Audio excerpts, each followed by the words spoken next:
Hello students, today we will start the introduction to Euclid's geometry, that is chapter 5 of class 9th. First of all, in this chapter we will study about the Euclid's definitions, axioms and postulates. First of all, we will study about the first point. A point is that which has no part. एक पॉइंट एक ऐसी चीज़ होती है जिसमें कोई part नहीं होता, जिसका कोई हिस्सा नहीं होता, वो एक सिंगल पॉइंट होता है बस, और एक पॉइंट को अपना आगे होता है कुछ, उसके ना पीछे होता है।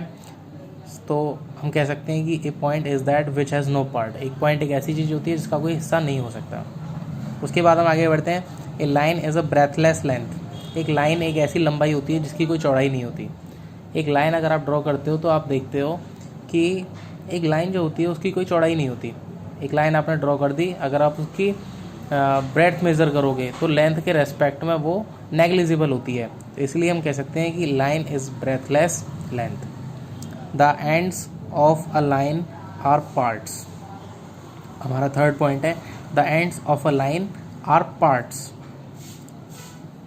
The ends of a line, किसी भी लाइन के जो एंड्स होते हैं वो उसके पार्ट होते हैं। मतलब अगर किसी भी लाइन को, अगर हम किसी भी लाइन के दोनों ओर अगर हम पॉइंट बना दें तो एक पार्ट निकल के आ जाएगा हमारे पास लाइन का, जैसे आप बोलते हो लाइन सेगमेंट। उसके बाद फोर्थ पॉइंट पढ़ते हैं हम। ए straight line is a line which lies evenly with the points on it self. A straight line is a line which lies evenly with the points on itself. एक straight line जो होती है वो एक point से मिलके बनी होती है। एक स्ट्रेट लाइन, जैसे आप देखते हो कोई भी एक स्ट्रेट लाइन, उस पर आप कितने भी पॉइंट बना सकते हो, 1 point, 2 point, 3 point, 4 point, 5 point, ऐसे करके आप काफ़ी सारे पॉइंट्स बना सकते हो। और इसका उल्टा करो तो वो भी समझ सकते हो आप पहले पॉइंट्स ड्रॉ कर सकते हो और उन पॉइंट से होकर अगर आप लाइन ड्रॉ करोगे तो वो एक आपकी स्ट्रेट लाइन ही आएगी। उसके बाद हम आगे बढ़ते हैं फिफ्थ पॉइंट पर।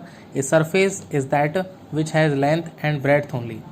कोई भी सरफेस आप ले सकते हो, जैसे आपका फ्लोर, कोई भी फ्लोर आपने लिया तो फ्लोर जो होता है आपका, आपके घर का जो फ्लोर होता है उसमें एक तो लेंथ होती है और एक ब्रेड्थ होती है। मीन्स ये 2 डायमेंशनल फिगर होता है।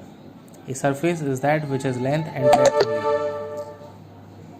एक लाइन जो होती है वो 1 डायमेंशनल फिगर होती है, 1 डायमेंशनल होती है, उसकी सिर्फ लेंथ ही लेंथ होती है। लेकिन एक सरफेस में 2 चीज़ें होती हैं, एक तो लेंथ होती है और एक ब्रेड्थ होती है। उसके बाद 6 पॉइंट पढ़ते हैं हम। The edges of a surface are lines. The edges of a surface are lines. किसी भी सरफेस की जो एजेस होती हैं वो लाइन होती हैं। मीन्स एक कोई भी सरफेस है, आप देखो तो सरफेस के चारों तरफ लाइन्स होती हैं, जैसे 1 लाइन, 2 लाइन, 3 लाइन और 4 लाइन। तो लाइन से मिलके लाइन्स को कवर करके एक सरफेस बन के तैयार होती है। उसके बाद हम आगे बढ़ते हैं 7th point. A plane surface is a surface which lies evenly with the straight line on itself. एक प्लेन सरफेस स्ट्रेट लाइन से मिलकर बनी होती है। जैसे आप एक स्ट्रेट लाइन ड्रॉ की, फिर एक और स्ट्रेट लाइन ड्रॉ की, फिर एक और ड्रॉ की, और आप सबको एक के बाद एक लगाते हुए चले जा रहे हो इस तरीके से, तो आपकी एक सरफेस बन के तैयार होगी इस तरीके से। इसके बाद हम आगे बढ़ते हैं यूक्लिड्स एक्सियोम्स। अब बात करते हैं एक्सियोम्स की। यूक्लिड्स ने हमारे लिए 7 एक्सियोम्स हैं हमारे पास यूक्लिड्स की। आप एक एक करके देख सकते हैं। सबसे पहले first axiom, things which are equal to the same things are equal to one another. जो चीज़ें, things which are equal to the same things, कोई भी चीज़, कोई भी एक चीज़ तब दूसरी चीज़ के बराबर होती है तो वो दोनों are equal to one another, वो दोनों आपस में एक दूसरे के बराबर होती हैं। जब कोई भी एक चीज़ किसी भी दूसरी चीज़ के बराबर होती है तो वो दोनों मिलके अपनी जो डबल होती है उनकी उसके बराबर भी होती हैं और वो दोनों एक दूसरे के बराबर भी होती हैं। If equals are added to equals the wholes are equal. अगर कोई भी चीज़ को उसके बराबर उसमें ऐड कर दिया जाए तो जो होल बनेगा वो उन दोनों के सम के बराबर होगा। जैसे कोई भी आपने 50 ग्राम की 2 चीज़ लेके उनको ऐडअप किया तो वो बनेगा 100 ग्राम। तो इसी तरीके से ये है कि if equals are added to equals the wholes are equal. If equals are subtracted from the equals the remainders are equal. अगर इक्वल में से इक्वल को घटा दिया जाए, कोई भी चीज़ में से उसके बराबर की चीज़ को घटा दिया जाए, द रिमाइंडर्स आर इक्वल, तो जो रिमाइंडर आएगा वो भी इक्वल आएगा। Things which coincide with one another are equal to one another. Things which coincide with one another, things which coincide with one another. जब कोई चीज़ एक दूसरे के ऊपर कोइंसाइड कर रही है तो वो डेफिनेटली उसके बराबर होगी। ये आपका फोर्थ पॉइंट है।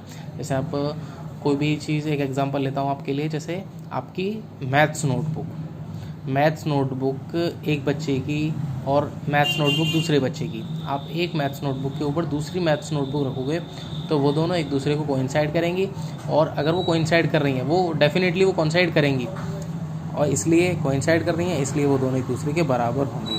The whole is greater than the part. किसी भी चीज़ का जो होल होता है वो उसके पार्ट से हमेशा बड़ा होता है।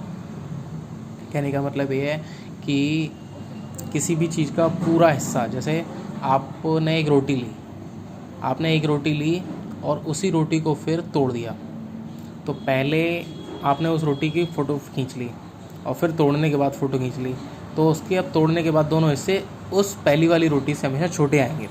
तो आप कह सकते हो the whole is greater than the part. उसके बाद हम आगे बढ़ते हैं। Things which are double of the same things are equal to one another. Things which are double of the same things are equal to one another. जब कोई भी चीज़ किन्हीं दो चीज़ों की डबल होती है तो वो दोनों चीज़ें भी मिलके आपस में बराबर होती हैं। Things which are halves of the same things, ये जस्ट सिक्स्थ का अपोजिट है, सिक्स्थ वाले पार्ट का जस्ट अपोजिट है। Things which are halves of the same things, जब कोई भी दो चीज़ें किसी भी चीज़ की हाफ होती हैं, are equal to one another, वो दोनों भी आपस में एक दूसरे के बराबर होती हैं। उसके बाद बच्चों हम आगे बढ़ते हैं, और आगे बढ़ के आप देख सकते हो अब हम पढ़ेंगे यूक्लिड्स 5 पोस्टुलेट्स। अभी तक हमने एक्सियम्स के बारे में स्टडी किया है, अब हम स्टडी करेंगे पोस्टुलेट्स की। देखिए first postulate, a straight line may be drawn from any one point to any other point. एक स्ट्रेट लाइन को आप किसी भी एक पॉइंट से दूसरे पॉइंट तक खींच सकते हो। देखिए जैसे ये है ए पॉइंट, ये एक पॉइंट है, और मैंने एक पॉइंट यहाँ पर बना लिया और एक पॉइंट यहाँ पर बना लिया, और इस पॉइंट से इस पॉइंट के बीच में मैंने एक लाइन ड्रॉ की, तो हम इजीली एक लाइन ड्रॉ कर सकते हैं दो पॉइंट्स के बीच में। ए straight line may be drawn from any one point to any other point, मतलब आपने एक पॉइंट और दो पॉइंट कहीं पे भी ले लिए, तो दो पॉइंट से आप एक स्ट्रेट लाइन खींच सकते हो। आप इसे प्रैक्टिकली ट्राई भी कर सकते हो।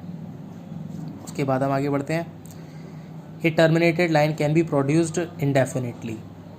ए terminated line can be produced indefinitely means, इसका मतलब ये है कि आप एक टूटी हुई लाइन को, टर्मिनेटेड लाइन मतलब एक टूटी हुई लाइन को आप दोनों तरफ बढ़ा सकते हो।